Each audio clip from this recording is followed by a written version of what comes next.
seen protest movements in China, in the Middle East, and Brazil that have mobilized around Avatar to deal with indigenous rights and corporate exploitation of the environment. That it's having a political ripple effect as it travels around the world. That's why China flushed it out of the theater, or one reason China flushed it out of their theaters so quickly. Interesting. Was that the official line was we needed to make way for the Confucius movie the Chinese government was backing. The unofficial line, what I hear, is that Chinese indigenous peoples and people who were fighting over land occupation by the Chinese government were mobilizing using Avatar, and it gave them a language to talk about. And the Palestinians were marching on the West Bank last weekend, painted themselves blue, and used that imagery to get global media attention for. And in Brazil, the crushing of the rainforest people are mobilizing around using Avatar. So it's given them a set of metaphors to think about those issues through. Even as flawed as its politics may be, and a lot of people or so pointed really to, simplistic, and people thought, well, it's going to be read as an anti-American film around the world. The interesting thing is, in every case, they've read it in relation to local authorities, not in relation to all America. Politics is local, So, because the issues that it speaks to are about local occupations, and any given industrialized culture has a history of occupations and displacements that can be read through the lens of that story.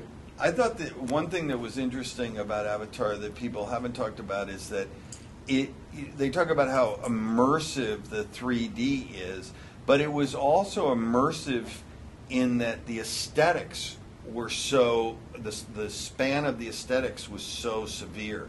So that on one hand you have a sort of innocent, childlike aesthetic of the Na'vi, and then, sort of what people call the Fern Gully vibe. And then on the other hand, you have the Terminator movie vibe. Okay? Yes. And what Hollywood really was loath to do, and I think it took Cameron to do it, was to say, we're actually going to put those together in the same film. I don't think anybody could have mixed those two together but him. He was the only one powerful enough to do that.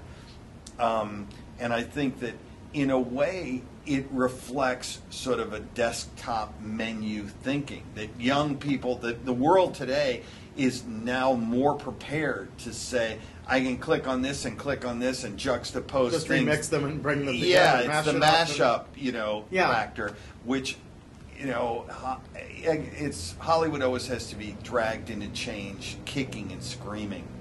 The thing I think about there is the closing moments of Aliens, where Ripley is in the battle suit and battling the alien bitch as the total alien outside us, and you contrast that to the general in his battle suit battling the Na'vi, and how much we've shifted our point of view, or Cameron has shifted his point of view between those two moments. That they're very parallel scenes, that our emotional sympathies have totally flipped, and our openness to a kind of post-human blending of cultural identities that sort of is necessary for us to accept an ending where the white guy chooses not to be white, which is a pretty think about it. I can Dances with Wolves, he's still a white guy at the end of the movie, however he identifies with the Indians, but here you can literally transform I do have your a body. problem with that point of view, though, which is it's overly simplistic and maybe sort of too, how should I say it, too Christian to say the goodness lies outside us.